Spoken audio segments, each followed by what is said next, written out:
Hello শিক্ষার্থীবৃন্দ, কেমন আছো সবাই? আজকে আমি তোমাদের সাথে আলোচনা করব সেট এবং ফাংশনের অনুশীলনী 2.1 নিয়ে।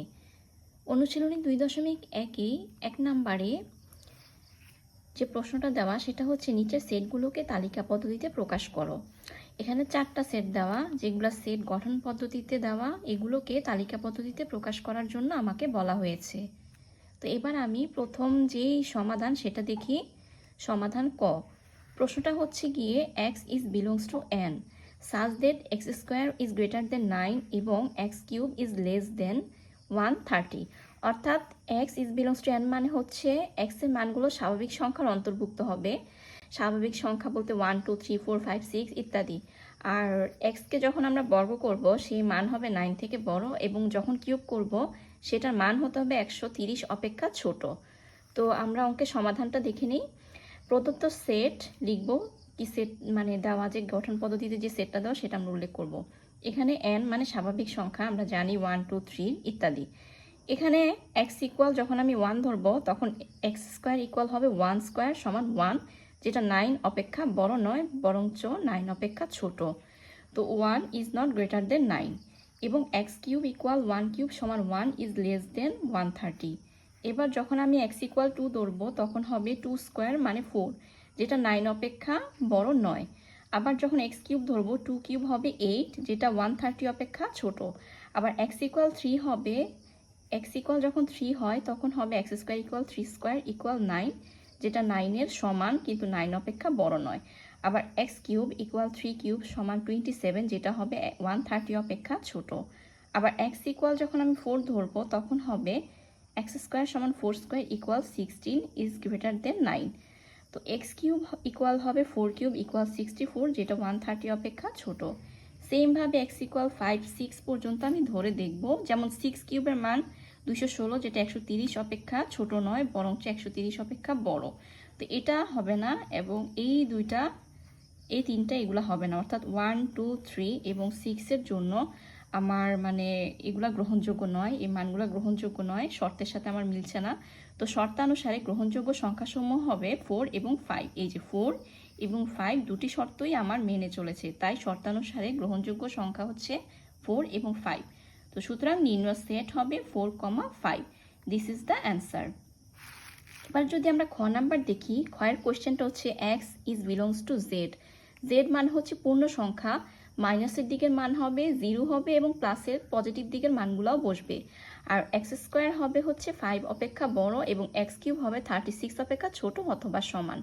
তো আমরা সমাধানে চলে যাই। সমাধানে ফার্স্টে আমরা লিখব যে প্রদত্ত সেট দিয়ে আমরা সেটটা উল্লেখ করব। তো আমরা জানি যে পূর্ণ সংখ্যার সেট হচ্ছে জেড ইকুয়াল ডট ডট মানে -3 -2 -1 0 1 2 3 ইত্যাদি। এখন এক্স ইকুয়াল যখন 0 হবে এক্স স্কোয়ার সমান 0 স্কোয়ার সমান 0, যেটা 5 অপেক্ষা বড় নয়। আবার এক্স কিউব যখন ধরবো 0, সেটা 0 কিউব সমান 0, সেটা হবে 36 অপেক্ষা ছোট। সেমভাবে এক্স ইকুয়াল +-1 হলে হবে x square equal +-1 whole square, অর্থাৎ 1, যেটা 5 অপেক্ষা বড় নয়। আবার এক্স কিউব হবে হচ্ছে +-1, যেটা 36 অপেক্ষা ছোট। আবার এক্স ইকুয়াল যখন +-2 ধরবো তখন হবে হচ্ছে 4, যেটা 5 অপেক্ষা বড় নয়, কিন্তু এক্স কিউব অর্থাৎ +-2 কিউব হবে +-8, যেটা 36 অপেক্ষা ছোট। আবার এক্স ইকুয়াল +-3 হলে হবে হচ্ছে 9, যেটা মানে এক্স স্কোয়ার ইকুয়াল 9, যেটা মানে 5 অপেক্ষা বড়। আবার এক্স কিউব অর্থাৎ +-3 হোল কিউব হবে +-27, যেটা 36 অপেক্ষা ছোট। তো এক্স ইকুয়াল যখন আমরা -4 ধরবো, -4কে বর্গ করলে হবে 16, যেটা 5 অপেক্ষা বড়। আর -4কে কিউব করলে হবে -64, যেটা 36 অপেক্ষা ছোট। আবার এক্স ইকুয়াল যখন আমি 4 ধরবো তখন এক্স স্কোয়ার সমান 4 স্কোয়ার হবে 16, যেটা 5 অপেক্ষা বড়, এবং এক্স কিউব হবে 4 কিউব, যেটা 64 36 অপেক্ষা ছোট নয়। এছাড়াও -4-এর চেয়ে ছোট সকল ঋণাত্মক পূর্ণ সংখ্যা প্রদত্ত শর্ত পূরণ করে। -4-এর চেয়ে ছোট সকল ঋণাত্মক পূর্ণ সংখ্যা, -4 অপেক্ষা ছোট যেমন -5 -6 -7 ইত্যাদি সকল মানে ঋণাত্মক পূর্ণ সংখ্যাই আমার প্রদত্ত যে শর্ত সেটা পূরণ করে। তো মাইনাসের দিকে সবগুলো মানই হবে আমার এই সেটের অন্তর্ভুক্ত, এবং পজিটিভ দিকে 0 হবে না বাট জাস্ট 3 হবে, অর্থাৎ নির্ণয় সেট হবে ডট ডট -5, -4, -3 3। এটাই হচ্ছে আমার অ্যান্সার। এবার আমি যদি গ নাম্বারটা দেখি, গ নাম্বার প্রশ্নেই দেওয়া আছে, যেটা আমি প্রদত্ত সেট আকারে লিখেছি, x is belongs to N. আমরা জানি এন মানে স্বাভাবিক সংখ্যা, অর্থাৎ 1 2 3 4 ইত্যাদি। X comma such that x comma 36 এর গুণনীয়ক, অর্থাৎ এক্সের যে ইয়াগুলো নিব, মানে আমি উপাদানগুলো সেটের 36-এর গুণনীয়ক হবে এবং 6-এর গুণিতক হবে। অর্থাৎ এমন সংখ্যা নিতে হবে যেগুলো হবে আমার 36-এর গুণনীয়ক এবং 6-এরও গুণিতক। তো আমরা মানে সমাধান করার ক্ষেত্রে ফার্স্টে স্বাভাবিক সংখ্যার যে সেট সেটা লিখে নিব, আবার 36-এর যে গুণনীয়ক সেগুলো আমরা লিখব। গুণনীয়ক কীভাবে ভাঙতে হয় সেটা আমরা জানি, যে 1 × 36, 2 × 18, অর্থাৎ যেই সংখ্যাগুলো দ্বারা নিঃশেষে বিভাজ্য করা যায় 36-কে, সেই সংখ্যাগুলোই হবে 36-এর গুণনীয়ক। তো 36-এর গুণনীয়ক সমূহ হবে 1 2 3 4 6 9 12 আর 18 36। আবার 6-এর গুণিতক সমূহ আমরা জানি যে 6 12 18 24 30 36 42 ইত্যাদি। তো শর্ত অনুসারে গ্রহণযোগ্য সংখ্যাসমূহ হবে, অর্থাৎ ওই সংখ্যাগুলা যেগুলো 36-এর গুণনীয়ক এবং 6-এর গুণিতক। সংখ্যাগুলো হচ্ছে আমার 6, তারপর 12, 18, 36, এই সংখ্যাগুলাই হচ্ছে আমার গ্রহণযোগ্য সংখ্যাসমূহ। তো সুতরাং নির্ণয় সেট 6, 12, 18, 36, এবং এটাই হচ্ছে আমার গয়ের অ্যান্সার।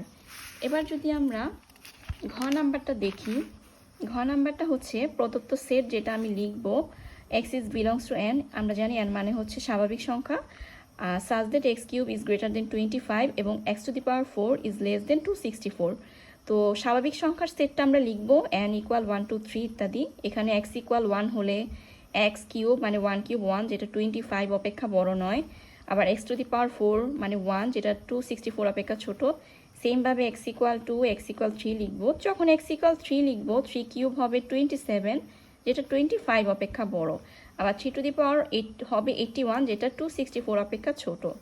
আবার এক্স ইকুয়াল যখন 4 ধরবো, তখনও আমার শর্তটা দেখব যে খুব সুন্দরভাবে মানে প্রযোজ্য হচ্ছে, মানে আমি করতে পারছি, দুটোটা শর্তে আমার মেনে চলছে।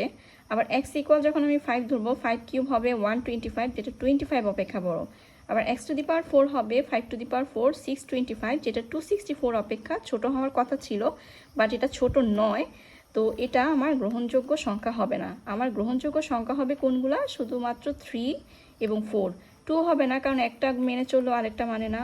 1ও একটা মেনে চললো আরেকটা মানে না। 5 এটা মানে ওইটা মানে না। আমাকে দুটো শর্তই মেনে নিতে হবে, এবং কথাটা বলা আছে এবং মানে আমাকে দুটি শর্তই মেনে নিতে হবে। তো শর্ত অনুসারে গ্রহণযোগ্য সংখ্যাসমূহ হবে 3, 4। সুতরাং নির্ণয় সেট 3, 4, এবং এটাই হচ্ছে আমার অ্যান্সার। তো আজকে কতগুলি সেট মানে গঠন পদ্ধতিতে প্রকাশ করা ছিল, মানে প্রশ্নটা দেওয়া ছিল। তো আমরা অঙ্কগুলোকে তালিকা পদ্ধতিতে প্রকাশ কিভাবে করতে হয় সেটা আমরা দেখিয়েছি। আগামী ক্লাসে আমরা অন্য অঙ্ক নিয়ে আলোচনা করব। আজকে এ পর্যন্তই। ভালো থাকো সবাই। আল্লাহ হাফিজ।